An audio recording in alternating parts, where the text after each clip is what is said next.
கட்சியும் தொடங்கும் போது பெரிய கட்சியாக தொடங்கப்பட்டது இல்லை. அது உங்களுக்கு தெரியுதுன்னு நினைக்கிறேன். அது இன்னைக்கு அதிகாரத்தில் இருக்க திமுகவோ அதிமுகவோ தொடங்கும் போதே பெரிய கட்சி அப்படின்னு இல்லை. சிறிய கட்சிங்கிறீங்க. சிறிய கட்சி தான் பெரிய கட்சி ஆகுது. நீங்க எடுத்தவனே இவ்வளவு பெரிய மகனா பிறக்கல, பிறந்துதான் சிறுக சிறுக வளர்ந்து வர்றீங்க. அப்படித்தான் இது. முன்வைக்கிற நோக்கத்தை தான் பார்க்கணும். அந்த நோக்கம் சரியானதாக, உயர்ந்ததாக, புனிதமானதாக இருக்குதா அதான் பார்க்கணும். எண்ணிக்கையை பார்க்காமல் எண்ணத்தை தான் நீங்க கவனிக்கணும். நான் வரும்போது ஒரு மகன், எந்த பின்புலமும் இல்லை, அரசியல் பின்புலம் அறவே கிடையாது, பொருளாதார வலிமை கிடையாது, ஊடக ஆதரவு கிடையாது. ஒரு இனச்சாவிலிருந்து பிரசவிக்கப்பட்ட மகன், ஒரு எளிய பின்னணியில் இருந்து ஒற்றை மகனா நின்று போராடி ஒரு படையை திரட்டி என் போன்ற உணவுள்ள இளைஞர்களை எல்லாம் ஒன்று கூட்டி தொடர்ச்சியாக வாக்குக்கு காசு கொடுக்காமல் போராடி போராடி தோல்வியவே பாதையாக மாற்றி மாற்றி மாற்றி வந்து 36,50,000 வாக்கை பெற்று மூன்றாவது பெரிய கட்சியாக வந்திருக்குது. அப்படின்னா ஐயா கவனிங்க, மூன்றாவது பெரிய கட்சியா வந்திருக்குன்னா அது சிறிய கட்சி பெரிய 4,50,000 வாக்கு முதல் தேர்தல்ல. இன்னைக்கு எவ்வளவு தூரம் இந்த கட்சி வளர்ந்துருக்குன்னு நீங்க பார்க்கணும். நீங்க இன்னைக்கு சீமான்னு ஒருத்தர் இருக்கான், அவனை கூப்பிட்டு பேசுவோம்னு நீங்க வந்திருக்கீங்கன்னா 10 வருஷத்துக்கு முன்னாடி என்னை நீங்க இந்த இடத்துல கூப்பிட்டு வச்சு கேட்கல. இன்னைக்கு கேட்குறீங்கன்னா அந்த இடத்துக்கு வர்றதுக்கு கொஞ்சம் காலம் ஆகுது. நீங்க சிறிய கட்சி பெரிய கட்சின்னு நீங்க இந்த மதவாத எதிர்ப்புங்கிறத நீங்க புரிஞ்சு வச்சுக்கிறது ரொம்ப தப்பா இருக்கு. நீங்க திமுகவே ஒரு பெரிய மதவாத கட்சி என்பதை நீங்க அறியாது திரும்ப திரும்ப பேசிட்டு.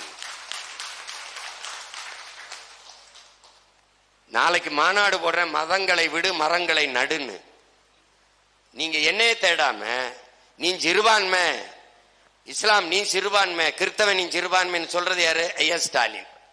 ஸ்டாலின் ஐயா எதை வச்சு உங்களை சிறுபான்மைன்னு சொல்றாரு? நீங்க என்ன கேட்கணும்? நீங்க யாருங்க ஐயான்னு கேட்டிருக்கணும். யாராவது கேட்டீங்களா? இங்க இருக்க ஒரு கிறிஸ்தவன், ஒரு இஸ்லாமிய யாராவது நீங்க யாருங்கயா? நாங்க சிறுபான்மையாயி நீங்க சிறுபான்மையா பெரும்பான்மையா? நீங்கள் சிறுபான்மை அப்படின்னா நான் பெரும்பான்மை. நான் எதுல பெரும்பான்மை? மொழி இனத்திலையா மதத்திலையா? மதத்தால நான் இந்து, நான் பெரும்பான்மை என்ற எண்ணத்தில் தான் அவர் உங்களை சிறுபான்மைங்கிறார். அப்ப நான் இந்து என்ற எண்ணத்தில் இருக்கிற நான் எப்படி மதவாதத்துக்கு எதிரானவன்? யாராவது சொல்லு, எப்படி எதிரானவன்? தேர்தல் வரும்போது எங்க கட்சியில் 90 விழுக்காடு இந்துக்கள் தான் என்று சொன்னது சீமானா ஸ்டாலினா? 90 விழுக்காடு இந்து, 100 விழுக்காடு இந்து பிஜேபி, 90 விழுக்காடு இந்து திமுக. இதுல என்ன வேறுபாடு? அந்த 10 விழுக்காடு தான் கிறிஸ்தவன் இஸ்லாமிய, 10 விழுக்காடு வருகிற மைபா சேசாஸ் கிறிஸ்தவன், இந்த இமாயின் முஸ்லீம், இவர் இந்து. அப்படி வருகிற மனிதனை நீ மானுடனா பார்க்காம அவனை மதத்தாலே நீ பார்த்துக்கிட்டு இருந்திருக்கினா நீ எவ்வளவு பெரிய அயோக்கிய பைய, எவ்வளவு பெரிய திருட்டு பைய. நீ என்ன பேசுன? திராவிடம், முற்போக்கு, பகுத்தறிவு, சீர்திருத்தம். இதான் சீர்திருத்தமா? இதா நாங்கள் சாதி மத கோடனி. நீ சிறுபான்மை ஏன் ஏற்ற? யார் சிறுபான்மை? உண்மையிலேயே ஸ்டாலின் தான் சிறுபான்மை. நீ பெரும்பான்மை தேசிய இனத்தின் மகன், மொழியால் இனத்தால் நீ கிறிஸ்தவத்தை ஏற்றிருக்கிறாய். கிறிஸ்தவன் நீ, தமிழனாகல. தமிழன் நீ, கிறிஸ்தவத்தை ஏற்றிருக்கிற. இஸ்லாமிய நீ, தமிழனாகல. தமிழன் நீ, மார்க்கத்தை ஏற்றிருக்கிற. இது இருக்கும் போகும்.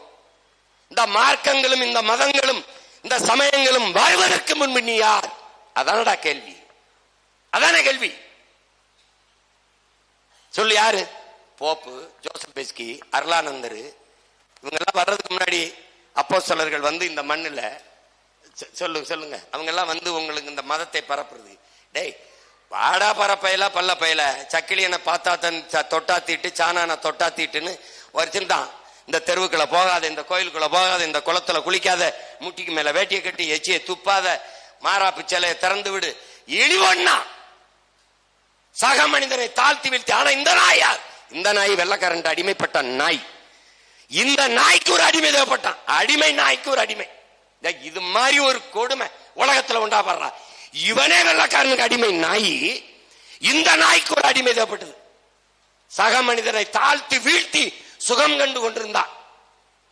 தொட்டா தீட்டுனான், பார்த்தா தீட்டுனான். வந்தாண்டா ஒருத்தன் பாதி வெள்ளையா இருக்கிற யூகேப்ப எல்லாம் நம்மளை தீட்டா தொட்டா பார்த்து தீட்டுன்றான், போகாதன்றான்.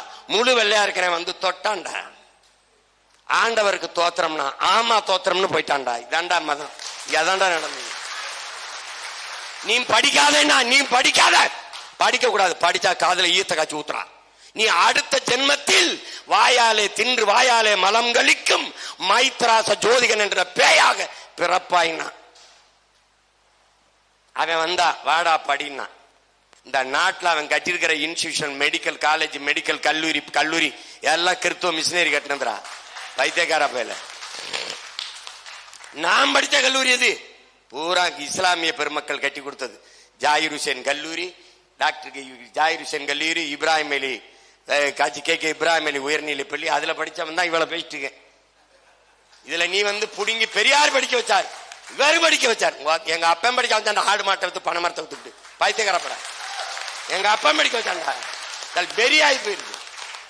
படிக்காத என் தாத்தன் காமராஜ் படிக்க வச்சாண்டா. இன்னைக்கு நான் படிக்கல, என் பிள்ளைய படிக்கணும் நினைச்சாண்டா என் தாத்தன். என் தாத்தன் உங்க பெரியார் கட்டின ஒரு இன்ஸ்டிடியூஷன் சொல்றா, ஒரு எலிமெண்டரி ஸ்கூல் சொல்றா. பிச்சை எடுத்து வந்து படிக்க வைக்கிறான்டா என் தாத்தன் காமராஜ். பிச்சை எடுத்து வந்து மதிய உணவு ஓடுவோம், பிள்ளை பசியால படிக்க வர மாட்டேங்கிறான்ட்டு நன்கொடை கேட்டான்டா. கையெழுத்தி நின்னாண்டா, நன்கொடை கேட்டான் காமராஜ். அந்த நன்கொடைக்கு உங்க பெரியார் கொடுத்த நன்கொடை ஒன்னு சொல்ற, 100 ரூபாய் கொடுத்துறான். ஏய் சொல்றா, சும்மா வந்து பேசிட்டு இருக்க. வரலாறு திரும்புதுன்னா இதாண்டா வரலாறு திரும்புதுரா, இதாண்டா திரும்புது. இந்த நாட்டில் அரசியல் வரலாறு, இன விடுதலை வரலாறு என்பது பிரபாகரனுக்கு முன்பு பிரபாகரனுக்கும் பின்பு. இது பிரபாகரன் பிள்ளைகளின் காலம்.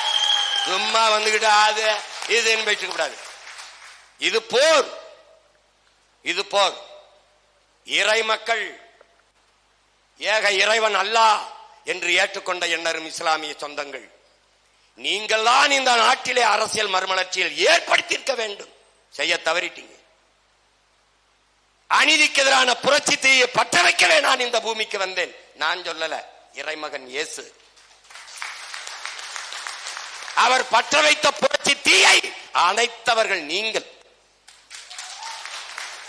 அந்த தீயை அணைய விடாமல் தொடர்ந்து தூக்கிக்கிட்டு ஓடுகிற மகன் நான். பேசுகிறது சும்மா. அநீதியை கண்ட அச்சம் கொள்ளாமல் துணிந்து எதிர்த்து போராடுகிறவன் எவனோ அவனே உண்மையான ஜிகாத். நபிகள் நாயகம் ஸல்லல்லாஹு அலைஹி வஸல்லம் உண்மையான ஜிகாத். எனக்கு முன்பு என் அண்ணன் பழனி பாபா, அவனுக்கு பின்னாடி அவன் தம்பி சீமா.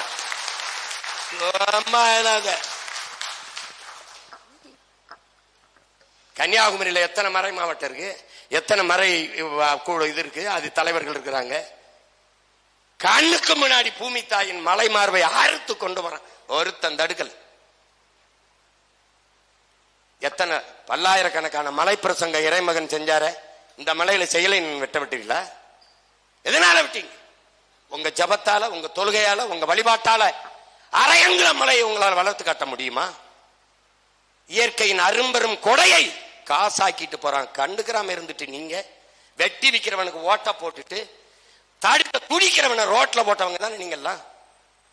போராடுற எனக்கு என்ன பண்ணி, நீ என்ன கேள்வி நீ இது போடு. நான் இது வரைக்கும் தோத்துட்டேன், என்ன மறுபடியும் தோத்துட்டேன். மரண நொடி வரை நான் தோற்றே போனாலும் எனக்கு இழப்பென்ன? ஒண்ணும் இல்லை. ஆனால் நிறைவென்ன? நான் பிறந்த இனத்திற்கு என் பிறவி கடமையை செய்தேன். என் தலைவன் என் இனத்திற்கு நாடு கட்ட போராடினான், நாடை அடைந்தான், அங்கீகரிக்க வைக்க முடியல, தோற்றுத்தான் போனோம். அதனால என்ன? அதனால என்ன? எனக்கு என் தலைவன் கற்பித்தது, நமக்கென்று வரலாறு இல்லை, ஆனால் ஒரு இனம் தன் விடுதலைக்காக போராடி செத்தது என்கிற வரலாறு அது வரட்டும். அந்த வரலாற்று நாயகனின் பிள்ளை நான். தோற்றா என்ன போயிடுச்சு? என் முன்னவர்கள் தமிழ் தேசிய அரசியலை முன்னெடுத்து தோற்றார்கள். மாப்போசி தோற்றார், சீபா ஆதித்தனார் தோற்றார். நான் என்ன தமிழ் தேசம் தமிழ் நேசன் என்று என் பாட்டன் வாவுசி பத்திரிகை நடத்தினார். எல்லாரும் தான் போராண்ட முன்னவன்.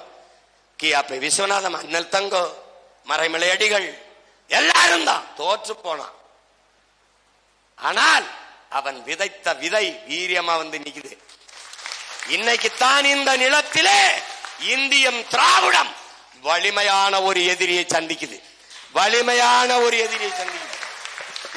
கோட்பாட்டு அளவுல இன்னைக்கு உங்க எல்லாரும் முன்னாடி சொல்றேன், என்னையை மோதி தர்க்கத்துல வெள்ள இனி ஒருத்தன் பிறந்து இந்த நாட்டில் இந்தியம் திராவிடம் பிஜேபி வீரமான மகன். நான் என்ன சொல்லணும்? நான் இருக்கிறவரை வரமாட்டான். என்னை தாண்டி தாண்டா உன்னை தொடணும். உட்கார்ற, நிம்மதியா படுறா, அவன் தாண்டா வீரன். இவ்வளவு பெரிய அதிகாரம், 60 ஆண்டுகள் அதிகாரம் திமுகவுக்கு. ஒரு வீரமுள்ள ஆண்மகன். பிஜேபி வராது, நிம்மதியா நாம இருக்கிற வரைக்கும். எதுக்கு பிஜேபி இந்த நிலத்துக்கு? எதுக்குடா? மொழி பேசுவானாடா, இனம் பேசுவானாடா, நிலம் பேசுவானாடா, வளம் பேசுவானாடா, எதையாவது பேசுவானா? எதுக்குடா அவன்? அப்படித்தானே கேட்டுக்கணும் நீ. நான் இருக்கிற வரை பிஜேபி வராது என்று சொல்லுகிற வீர மகன் தான் இந்த நிலத்தில் தலைவனா வரணும். நின்றுகிட்டு நல்ல காலம் பிறக்குது, நல்ல காலம் பிறக்குது மாதிரி பிஜேபி வந்துடும், பிஜேபி வந்துடும், பிஜேபி வந்துடும். ஒரு வாட்ச்மேனை நான் போட்டிருக்கேன், வாயில் காவலனை. திருடன் வந்து திருடிட்டு போகும்போது விரட்டி பிடிக்க அல்ல என் உடன் பிறந்தார்களே, திருடன் வருவதற்கு முன்பு தடுத்து பிடிக்கிறது. இங்க நிக்கிற ஒரு செக்யூரிட்டி போட்டிருக்கேன். அவரு, அம்மா கதவை நல்லா சாத்திக்கிறங்கம்மா, உள்தாப்பா போட்டுக்கிறங்கம்மா, திருடர்கள் வந்தாலும் வருவாங்கம்மா, பத்திரமா படுத்துக்கிறங்கம்மா, நான் பாத்துக்கிறேம்மா, பத்திரமா படுத்துக்கிறங்கம்மா. இதுக்கு எதுக்குடா நீ? அம்மா நீங்க நிம்மதியா படுங்கம்மா, நான் இருக்கம்மா. இப்படி நின்னவன் யாராவது இருக்கான்? இருக்காண்டா. கட்டபொம்மன் மன்னர் கோட்டையை விட்டு போகும்போது மார்வேடம் போட்டு வெளியில போகும்போது என்னுடைய பாட்டன் சுந்தரலிங்கன் வெள்ளையத்தவன் இறந்துறான். சுந்தரலிங்கத்தை கூட, சுந்தரலிங்க வா நம்ம போயிடலாம் வா. நீங்க போங்க நான் வரல, நீங்க போங்க நான் வரல மன்னரே, நீங்க போங்க நான் வரல. இந்த வெள்ளக்கார பயலா நான் ஒருகை பாக்குறேன். என்னைய தாண்டித்தான் இந்த கோட்டை அவன் தொடணும்னு ஒற்றை மகனாக நின்று 8 நாள் வெள்ளையன் படை எழுத்து சண்டை போட்ட அந்த வீரப்பாட்டனின் பேரன் சொல்றேன். என்னைய தாண்டி தாண்டா இந்த நிலத்துல பிஜேபி இங்க உள்ள காலுக்கு அப்படி சொல்றாப்பா.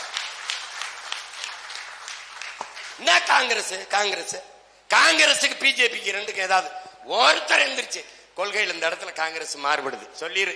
நான் அந்த மைக்க கையாட்ட கொடுத்துட்டு போயிரு. சொல்லு.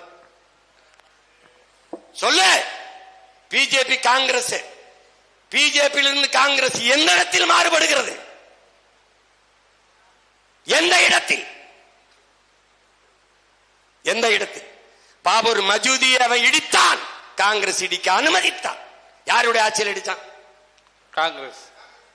ராமர் கோயிலுக்கு அடிக்கல் நாட்டினார் ஐயா மோடி. கங்க்ராச்சுலேஷன் ராகுல் காந்தி. எந்த இடத்தில்? We are all Hindus. BJP, RSS. Yes, we are all Hindus. Congress அவன் சாவுண்டு இந்துத்துவா, இவன் சாப்பிட்டு இந்துத்துவா. நீ சோனியா காந்தி இத்தாலியில கிறிஸ்தவ மதத்தை சார்ந்தவன் இன்னும் உங்க அத்தை மக மாதிரியே நம்பிட்டு அலையிறீ. உன்னை என்ன போய் சொல்றது? சோனியா காந்தி இன்னும் சொந்தக்காரி நினைச்சு அலையிறீன். கேவலம். அவன் ராகுல் காந்தி எடுத்து பூணுல மீடியா காட்டுறாரு, நான் கவுல் பிராமணன். காட்டுறாரா இல்லையா சொல்லுங்க? காட்டுறாரா இல்லையா சொல்லுங்க? எதையாவது பேசிட்டு இருக்காத, சும்மா போட்டு. நீ எனக்கு போடாத, எனக்கு போடாத, எவனுக்கோ போடு, ஆனா திமுக போட்டாது. அடுத்த கேள்வி. நீங்க வணக்கம், நீங்க இந்த மாதிரி சொல்றீங்க.